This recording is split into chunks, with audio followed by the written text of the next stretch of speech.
kita kan tadi berangkat 7 orang. Nah itu yang dekat denganmu itu siapa? Noleh kabeh, noleh semua. Wah. Jangan sendirian.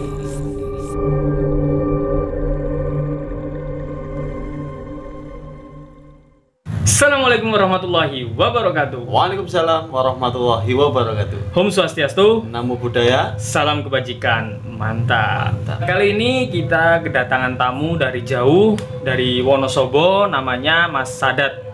Jadi Mas Sadat ini juga pernah mengirimkan cerita di podcast Jangan Sendirian. Kalau nggak salah itu judulnya Kali Serayu sama Jembatan Sejodi ya. Iya. Ya, Jembatan Sejodi. Jadi di sana itu banyak banget cerita urban legend, banyak banget cerita ya mistis-mistis tentang apa namanya? Tentang suasana Daerah desa, sana kan, di ya, desa sana, termasuk pengalaman dari Mas Sadat dan keluarganya. Iya. Ya. Kesibukannya apa ini, Mas Sadat? Kerja, masak gitu ya. Hiking. Oh, suka naik gunung juga. Wah, anak pendaki ini. Mantap. Plekentur. Wah. Aku pengen tanya nih tentang Jembatan Sejodi. Itu Kali Serayu deh. Ya. Kali Serayu. Kali Serayu itu apa sih sebenarnya? Kali Serayu itu sebuah sungai bersejarah di daerah kota saya, terutama orang Wonosobo itu pasti tahu Kali Serayu itu seperti apa, mistisnya itu bagaimana, dan salah satu sungai terbesar di kota kami. Oh, di Wonosobo Iya, itu ya? Di Wonosobo. Itu Kali Serayu yang pertama itu ada di dataran tinggi Dieng. Itu wilayah Dieng. istilah ular itu kepalanya ada di dataran tinggi Dieng. Soalnya di daerah Dieng itu Iya. dingin banget loh. Banyak astral. Jadi Kali Serayu itu adalah salah satu nama sungai yang mengandung mitos yang banyak dan kejadian-kejadian astral yang banyak di sana. Jadi Kali Serayu itu sumbernya ada di wilayah dataran tinggi Dieng. Jika Anda pernah menuju ke dataran tinggi Dieng, sebelum kita masuk di dataran tinggi Dieng, habis gardu selamat datang itu sekitar 1 km dekat dengan Mogang Desa Kalilembu, itu di sana ada pusat pemandian para dewa-dewa gitu loh. Oh, Dewa yang diagungkan di zaman yang dulu, dipercayai. yang dipercayai dulu kan di situ kan sejarahnya kan banyak candi-candi juga kan di situ kan pemandian kerajaan atau apa kurang tahu, tapi sumbernya itu Kali Serayu itu memang kepalanya itu sumber airnya ada di dataran tinggi Dieng, dan buntutnya atau ujung dari ekor dari sebuah sungai ini berlahir di Bendungan Merican yang ada di Banjarnegara. Itu bendungan yang begitu besar di Jawa Tengah, dan muara airnya itu terakhir itu di Bendungan Merican Banjarnegara. Sejarah nama Kali Serayu itu seperti itu. Dan yang akan saya ulas malam ini tentang Kali Serayu, perihal masalah pemandian dan perihal masalah mitos atau urban legend yang ada di Kali Serayu itu, tepatnya di Desa Kalibeber, itu di Kecamatan Mojo Tengah. Ya, itu banyak sekali nuansa mitos yang perlu digali. Bahkan itu bukan hanya ada satu istilah nama-nama setan yang ada di situ. Jadi apa bicarakan kan yang sering dibicarakan di muka umum. Iya, benar. Pocong, gentarwo, atau Kuntilanak, tuyul. Nah, itu kan Udah biasa kan, udah biasa. itu kan Udah biasa. istilahnya kan udah familiar ya, lah. itu familiar, itu kan warga asli Indonesia sih kan. Iya, benar. Tapi ada cerita yang lebih Hantu lokal. hantu lokal lah, original Indonesia lah. Jadi yang perlu digali dari Kali Serayu itu banyak sekali mitos. Ada yang namanya setan uling, ada yang namanya potokan wewe, ada yang namanya rambut budut. Itu juga penunggu Kali Serayu di situ. Tapi kita ulas satu-satu ya. Iya. Untuk yang pertama tadi apa? Kalau di situ itu yang terkenal itu uling. Uling. Uling itu setan uling itu kayak apa sih? Setan uling itu gini. Ini pemahaman saya yang saya ingat dari dulu gitu. Jadi dia itu berada di bawah pusar air. Dia seperti pusar air. Oh, dari pusar air. Ya, dia seperti pusar air, sedangkan sungai itu kan lumayan dalam, mungkin sekitar 3 meter lah, 4 meter lah sungai itu, yang di bagian tebing yang untuk terjun. Sering anak-anak kan, kalau anak-anak kecil sering loncat, sering loncat dari tebing tinggi-tinggi, salto kan, atau istilahnya orang Wonosobo itu anjrot. Nah, anjrot itu nama-nama kata-kata ayo anjrot, berarti ayo melompat gitu. Berarti kali ini kita mempunyai banyak bahasa juga kan ya. Itulah yang perlu kita pahami. Dan saat mereka melompat dari tebing itu, kemudian kalau udah memang menjadi nasib dan takdirnya, banyak yang waktu terjun dari tebing kemudian turun ke dasar air, kalau memang nasibnya baik, maka mereka mungkin sehat walafiat dan bisa naik ke permukaan kan? Gitu, bisa naik ke permukaan gitu, kemudian renang. Tapi kalau yang bernasib buruk, maka dia akan terjun, tidak akan kembali ke dasar.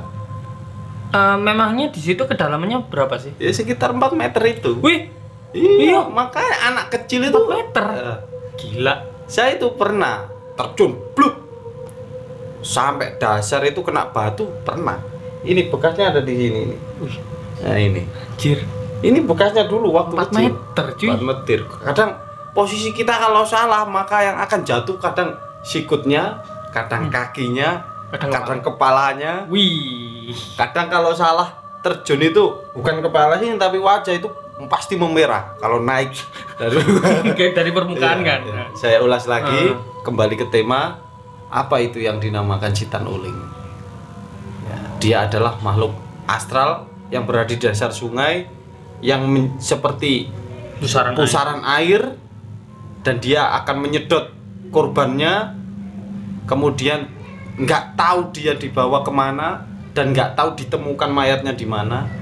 Syukur masih hidup atau sudah meninggal, itu banyak kejadian seperti itu. Jadi saat kita melompat dari tebing itu, kemudian kita berada di dasar sungai, kalau yang bernasib baik maka dia akan akan muncul di permukaan, kemudian kita renang, kita lari-larian bareng-bareng lagi, kita guyonan atau bercanda lagi. Tapi kalau bernasib buruk, waktu dia terjun dari tebing kemudian ke dasar sungai, maka dia akan kesedot yang namanya Sitan Uling itu. Dan dia tidak akan kembali ke permukaan. Dan entah itu ditemukannya itu beberapa hari kemudian, atau masih hidup, atau meninggal. Nah itu seperti itu. Tapi mungkin pemahaman saya seperti ini, dan mungkin untuk orang Wonosobo pasti paham dan pasti tahu. Jika ada yang salah mungkin bisa diluruskan. Iya. Karena pemahaman saya waktu kecil seperti itu, karena saya lama merantau di Surabaya, mungkin saya agak-agak lupa kebiasaan saya waktu jadi sana. Tapi kan, yang Setan Uling itu seperti itu, dia itu akan seperti pusaran air dan akan menyedot korban, kemudian korban itu hilang dari permukaan air, tidak muncul ke permukaan air lagi, entah itu hilang ke wilayah mana, tapi masih di deretan Sungai Serayu itu hingga ke Bendungan Merican, Banjarnegara. Entah semua di Desa Kalibeber, nanti bisa ditemukan di Selomerto. Nah, Selomerto itu jarak dari Kalibeber Selomerto itu sekitar kurang lebihnya 13 kilometeran lebih. Wih, sungainya itu. Ya. Kadang ada yang ditemukan di daerah masih di deretan Sungai Serayu, tapi istilahnya itu saya lupa, itu di daerah jembatan yang arah ke Larangan Kulon. Kadang ditemukan di situ, dan kadang ditemukan di dekat-dekat korban hilang, entah itu beberapa hari kemudian. Ini yang menjadi mitos, jika ada orang yang hilang saat kejadian itu, atau istilahnya hanyut atau terseret ombak, terseret arus sungai, atau istilahnya orang Wonosobo itu Kelly itu terseret. Jadi ada mitos akan hujan selama beberapa hari. Berarti setelah ada orang hilang itu pasti hujan? Pasti hujan selama beberapa hari, tidak pernah reda, tidak pernah terang. Jadi hujan terang, terus setiap hari itu. Hujan terang. baru saat mayatnya diketemukan itu baru akan hujan itu terang. Itu mitosnya seperti itu. Pasti banyak orang udan terus ikinya, hujan terus ini ngono. Berarti ono wong keli, berarti ada orang terhanyut, terseret gitu. Nah, gitu. Biasanya seperti itu. Mungkin penjelasan setan uling seperti ini. Untuk yang cerita itu kan pembahasan yang cerita setan uling. Untuk yang pembahasan setan apa gombel? Oh, potokan wewe. Potokan wewe. Itu apa itu? Kan kalau mungkin dalam benak saya, potokan wewe. Wewe itu kan diambil dari wewe gombel. Apakah itu benar atau salah sih? Sebetulnya Apa beda? Beda. Ceritanya berbeda. Jadi potokan wewe sama wewe gombel itu beda. Beda. Bedanya? Kalau wewe gombel kan mungkin ya minta maaf, saya memang belum pernah kan. Semoga saja jangan sampai kan gitu. Iya. Semoga saja. Semoga dipertemukan dengan Ya. wali atau syekh kan enak. Nah. Enggak takut ya kan.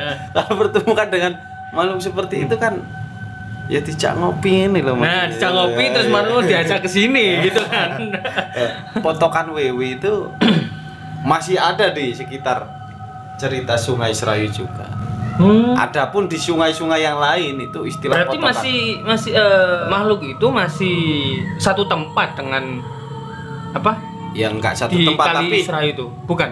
ini cerita urban legend dari masyarakat Wonosobo sendiri. Itu waktu saya saat kecil potokan wewe. Potokan wewe itu ibaratnya itu seperti kain. Oh, seperti Nah, kain. seperti kain yang kotor yang menyangkut di antara sela-sela bebatuan yang tersangkut atau di arus air warnanya putih, dan saat kita melintas atau saat kita melewatinya atau saat kita memegang tidak disengaja itu terkadang kita juga akan hilang. Tapi kan itu hanya kain. Iya kain, tapi kan nggak tahu di dalamnya itu ada penunggunya atau kadang kita akan hilang waktu saat itu dan tidak tahu itu dalam kondisi masih hidup atau masih sudah tidak ada nyawa.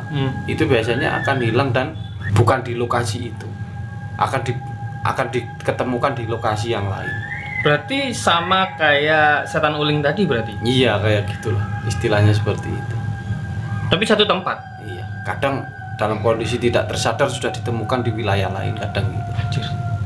Berarti Kali Serayu ini memang banyak mitosnya ya. Ya memang Banyak cerita. kali yang di sungai yang memang dipercaya mitosnya oleh warga Wonosobo, bahkan Banjarnegara. Karena pusat kepala ibarat Kali Serayu itu seperti ular. Di antara dua kabupaten, buntut ekornya ini ada di Bendungan Merican. Sedangkan kepalanya ada di dataran tinggi Dieng. Berarti mayatnya itu sekitaran sungai itu kan? Itu sekitar sungai itu. Kadang ada yang ditemukan di Merican kok. Padahal jaraknya jauh itu, hampir 30 km lebih dari kota saya. Gila. Memang kalau diulas itu Kali Serayu memang luas, tapi indah. Ada cerita di balik keindahan itu. Iya. Kalau mungkin pemahaman sejarah saya tentang Kali Serayu seperti itu, dan yang saya dapat cerita ini dari kakek saya yang sudah wafat. Dulu itu pernah cerita kalau istilahnya Kali Serayu itu seperti ular. Jadi kepalanya itu sumbernya airnya itu ada di dataran tinggi Dieng. Kalau Anda pernah ke Dieng pasti tahu, habis gardu Pandang, habis gardu Selamat Datang itu naik sedikit sebelum kita menuju ke dataran tinggi Dieng, kita akan menemukan pemandian Kali Serayu di situ. Bukan tempat yang di sungai. Oh, bukan. Itu lain. Itu lain. Itu sungai apa? Lain kali itu. Oh, lain. Kalau di desa kami itu namanya ya sudah Kali Propok. Oh, Kali Propok. Kali Propok itu ya sungai gitu. Sungai itu ya sama Kali Propok. Oh. Kita menganggap sungai itu Kali Propok gitu. Atau kali gitu. Tapi aliran sungai itu Saya minum ya. sambung nggak dengan Kali Serayu? Jadi satu. Jadi satu. Jadi kali yang di belakang rumah saya ke Kali Serayu kan ya. Jadi Wah, nanti dia akan sudah explore ke sana. jadi dia nanti juga airnya akan mengalir ke Kali Serayu. Akan jadi satu. Nah, gitu. Itu Kali Serayu. Yang pertama kita ulas adalah Sitan Uling. Yang kedua wewe, bukan wewe, tapi potokan wewe. Potokan wewe. Potokan wewe itu seperti kain putih kain putih biasa yang ada di daerah arus sungai, ada di sela-sela batuan, kadang nyangkut. Saat kita memegang maka kita akan hilang. Dan saat kita melompatinya, entah kemana kita akan berpindah di lokasi mana. Dan itu yang akan menjadi pencarian keluarga terdekatnya. Seperti hanya ada satu lagi urban legend yang namanya Lampor. Nah, Lampor itu apa? Kayak seperti nama Itu hampir pemain sama bola aja. Ya? Lampard itu. Oh, Lampard ya, iya. Sikak. Nah, itu Lampor itu sama kayak potokan wewe, sama kayak Sitan Uling. Tapi nggak asing sih kalau Lamport ini. Lampor kan? Lampor. Kayak apa? Pernah denger juga kayak nama judul film nggak salah. Tapi nggak tahu sih itu bener atau enggak. Tapi itu ceritanya gimana? untuk yang Lampor. urban legend ini yang namanya Lampor itu pasti warga Wonosobo sudah tidak asing. Udah tahu Karena lah. urban original asli Oh iya, lokal. Mantap. asli Wonosobo sendiri, tidak ada yang punya pastinya. Oh iya. Dia penghuni asli daerah Wonosobo. Wonosobo. Nah, namanya Sitan Lampor.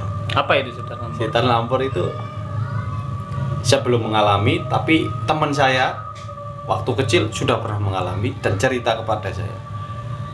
Dia berbentuk seperti orang berjubah hitam, tinggi besar, tidak ada wajah. Piye jajan? Berarti Oke. cuman warna hitam aja. Warna hitam aja, udah warna hitam besar tinggi kayak jubahan, nggak ada wajah. Aku merinding. Dia mencari anak kecil. Berarti sasarannya anak kecil. Sasarannya dulu anak kecil. Kalau dulu anak kecil itu dibawa Lampor, syukur-syukur dia masih dikembalikan ke keluarganya. Kalau tidak jadi anaknya, nggak mau jadi anaknya, dibawa balik, dikembalikan ke keluarganya. Kadang syukur-syukur dikembalikan di rumahnya, kadang di tempat lain. Boh, itu di sawah, di kuburan, atau di gunung. Tapi itu Atau di ceritanya tempat umum. Tapi itu ceritanya dari temannya, Mas. Iya, dari Apa ceritanya itu? ya itu dulu waktu kecil dia pernah dibawa. Pernah dibawa Lampor itu. Iya, bawa Lampor itu. Kemudian mungkin karena nggak mau jadi anaknya atau gimana hilangnya itu sekitar jam 10 malam, dikembalikan jam 3 malam. Lah itu karena rumahnya itu dia itu di belakang sungai. Oh, Sungai yang waktu saya Panjenengan Dobol. Ya, itu. Nah, itu deretannya sama. Oh, Nah, deretan rumahnya situ. sama. Belakang rumahnya itu berdempetan dengan sungai. Di rumahnya itu ada namanya belumbang atau kolam air. Nah, dikembalikannya itu di pinggir kolam air. Syukur-syukur dikembalikan di pinggir kolam air. Keluarganya nggak bingung. Iya. Tapi kalau dikembalikan di kuburan atau dikembalikan di sawah atau di tebing atau di muka umum kan Pasti bingung. kasihan keluarganya nyarinya kan. Itu Lampor. Bukan hanya anak kecil. Kadang orang dewasa seperti saya, Inyong, Kon, ya, Iya. seperti Anda ini bisa dibawa juga. Kalau orang dibawa Lampor itu dia tidak disadarkan. Tapi ketemu dengan Lampor itu gimana? Tidak ada ketemu ya nasib-nasiban. Maksudnya Biasanya biasanya yang sering itu gitu. Biasanya itu yang sering itu kalau istilahnya orang Wonosobo itu waktu sanding kala. Berarti surup-surup. Surup-surup kalau Sore hari, Surabaya. senja. Senja, bukan sore hari saja. Sanding kala itu ada dua. Oh, waktu pagi hari. Bukan, waktu menghadap ke zuhur Oh. sama waktu menghadap ke maghrib. Kalau orang Surabaya kan surup-surup. Surup-surup. Tapi kalau orang Wonosobo sanding kala. Nah, itu kita Asik nasib-nasiban. Sanding kan. Nasib-nasiban. sering saya menemui tetangga-tetangga atau cerita-cerita dari desa lain. Oh, orang ini dibawa lapor, wong iki gak lapor. Jadi kadang keluarganya itu kehilangan. Jadi semua gini Mas, sampean dibawa, itu sampean itu dalam kondisi tidak sadar, dan entah sampean itu dipindah dari lokasi satu ke lokasi yang lain. Maksud kadang ada yang dibawa kemudian tidak sadar diri sudah di sawah.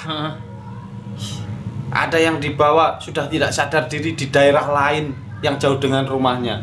Ada yang dibawa kemudian dibuang di hutan. Ada yang dibawa kadang dibuang di sungai kali. Yang itu akan menjadi nanti keluarganya mencari. Pernah. Karena orang dibawa lapor itu tidak disadarkan diri. Jadi dibuat lupa, berarti. Dibuat lupa, linglung, dibuat lupa, kemudian dibuang ke tempat lain. Ya mungkin inilah urban legend yang ada di Wonosobo. Saya hanya sedikit mengulas, dan saya juga tidak mengada-ngada. Ini sekilas pemahaman saya dan yang saya ingat dulu waktu kecil itu seperti itu. Jadi setan oleng, potokan wewe, setan lampor. Keren cuy urban legendnya. Itu mungkin masih sekilas perihal Kali Serayu dan makhluk astral yang ada di situ.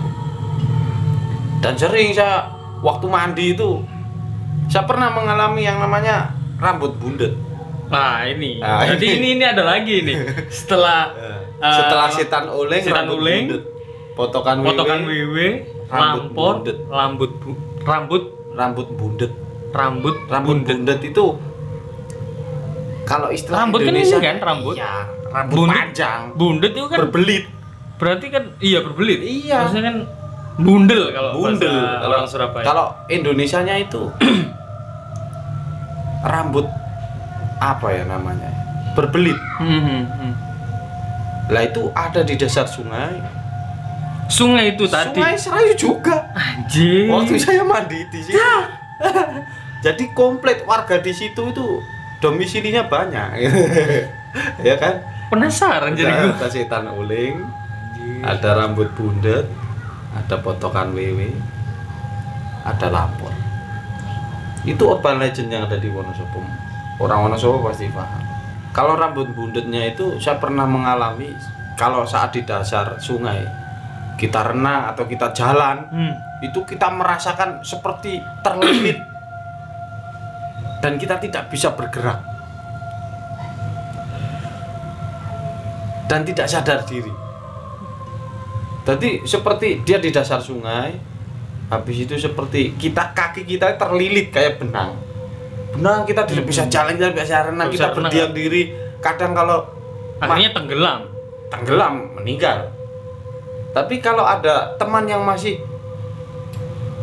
tahu kondisinya saat kita terbelit, pasti akan dibantu.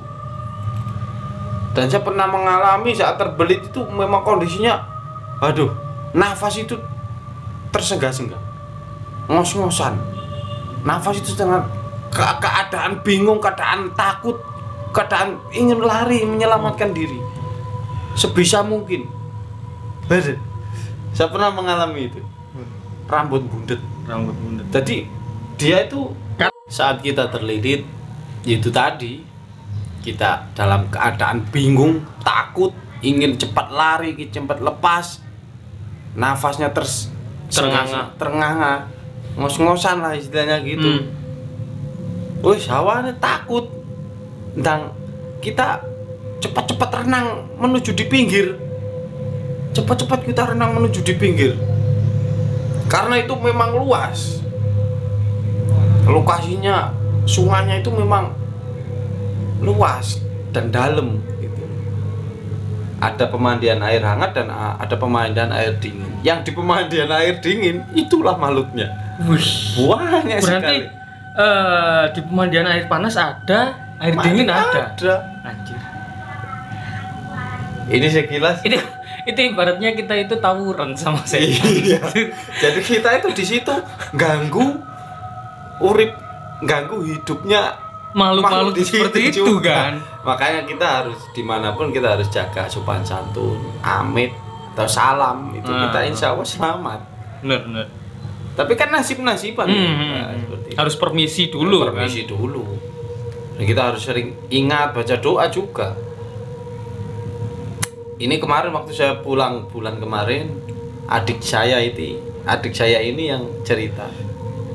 Malam habis ngaji dari pondok, kemudian 7 orang mandi di pemandian air hangatnya. Ya masih lumrah kalau siang hari enak. Ini mandinya malam hari. Habis ngaji malam hari. Iya, itu sering. Nggak kram gitu.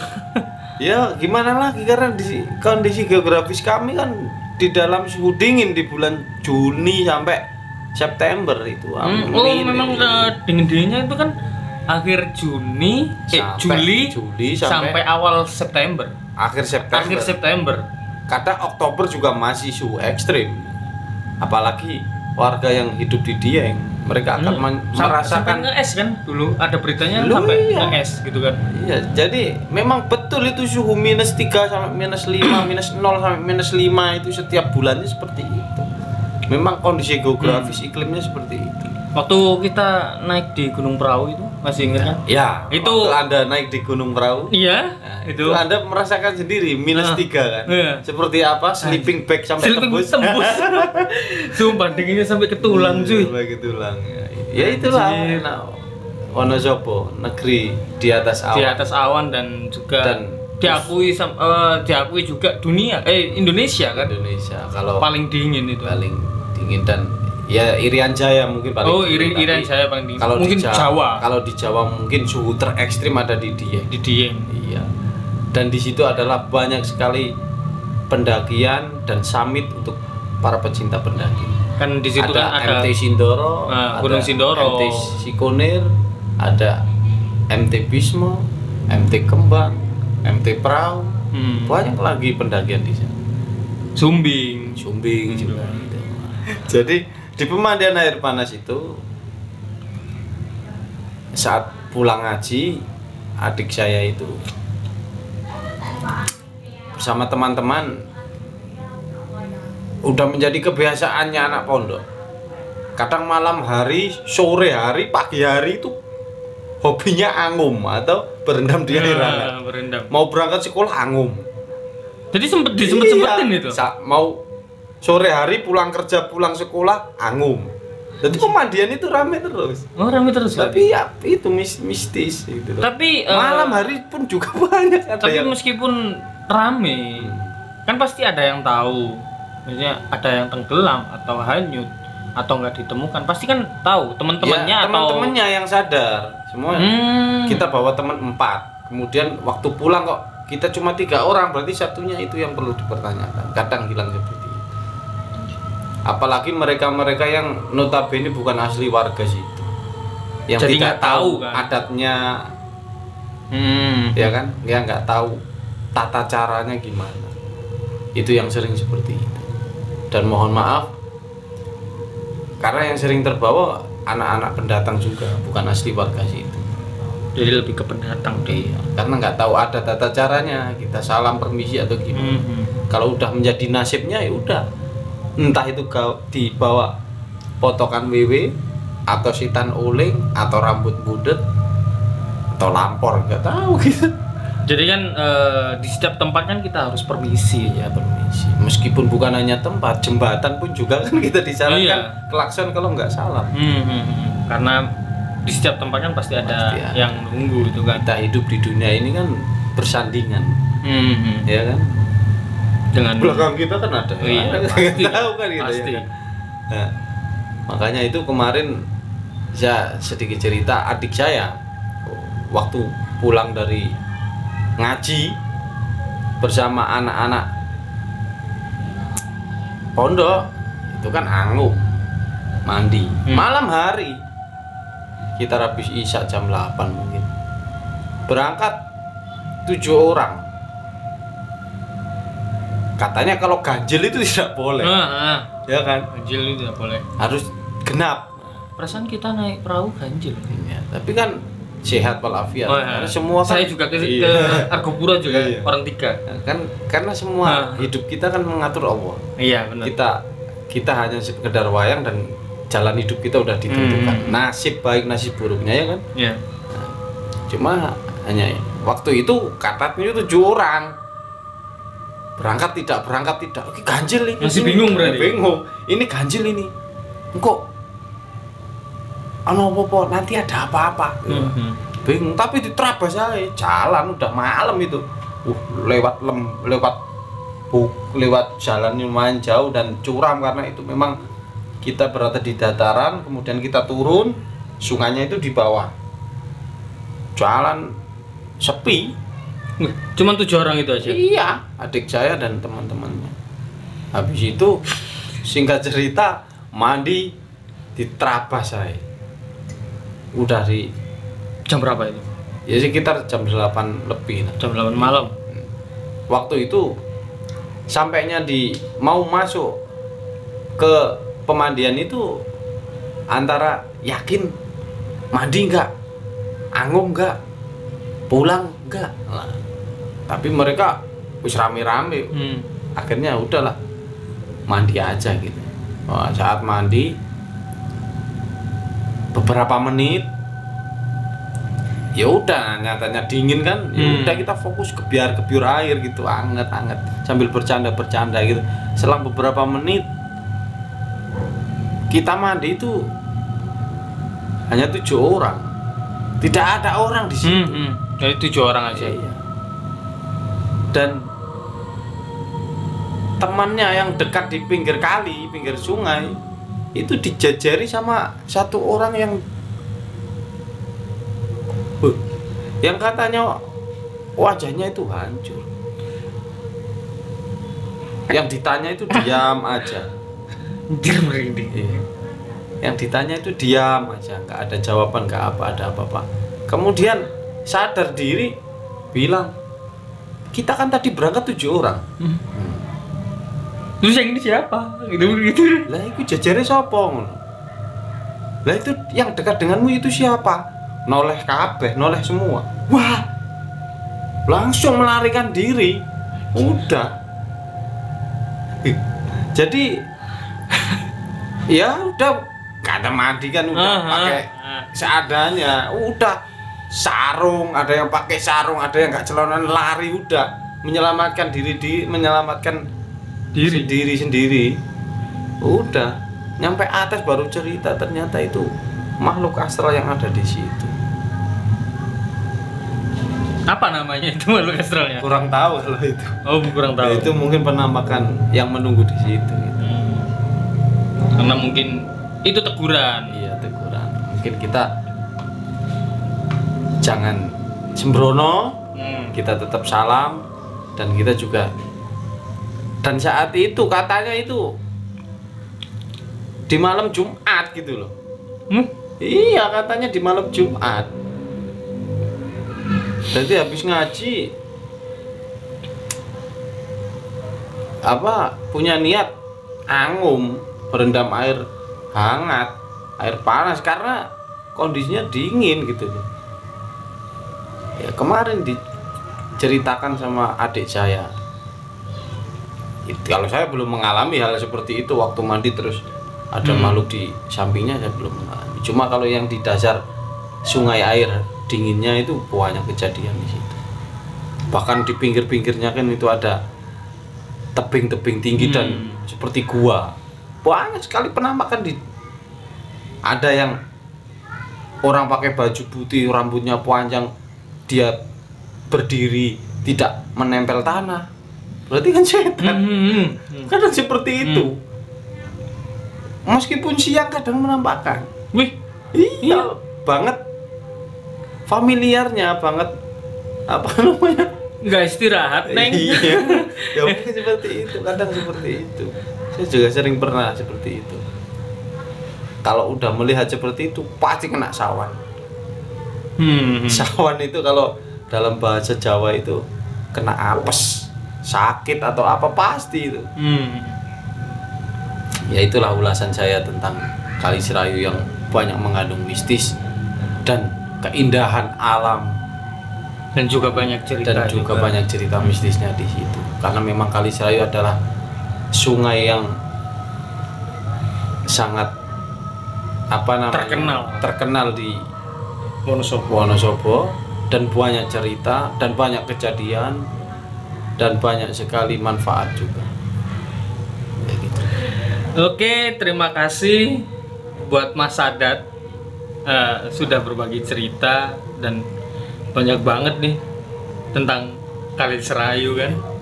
Di ceritanya itu ada potokan wewe, ada apa? Setan oling, rambut bundet, terus lampar sampean. Lampar pemain bola Chelsea. Bola lah Chelsea. Lampor.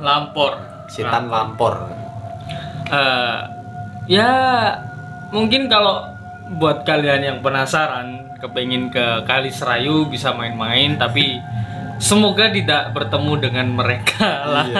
Ya kan, karena itu udah nyawa kan, taruhannya udah nyawa. Banyak sekali orang yang hanyut hilang kemudian ditemukan di tempat lokasi lain, itu banyak banget. Oke, terima kasih buat semuanya yang sudah menonton video kali ini. Jangan lupa klik tombol subscribe, nyalakan loncengnya, dan klik tombol like. Serta juga komen-komen di bawah kalau kalian juga mempunyai cerita pengalaman mistis atau horor, seputar horor lah. Kalian bisa komen-komen di bawah, dan kalian juga bisa mengirimkan cerita kalian melalui record, kirimkan ke email jangansendirian1@gmail.com yang akan saya tayangkan di Spotify juga kalau kalian mengirimkan cerita melalui voice record suara. Saya Matt di sini dan Mas Sadat pamit. Terima kasih sudah menonton video ini dan selamat malam. Selamat malam.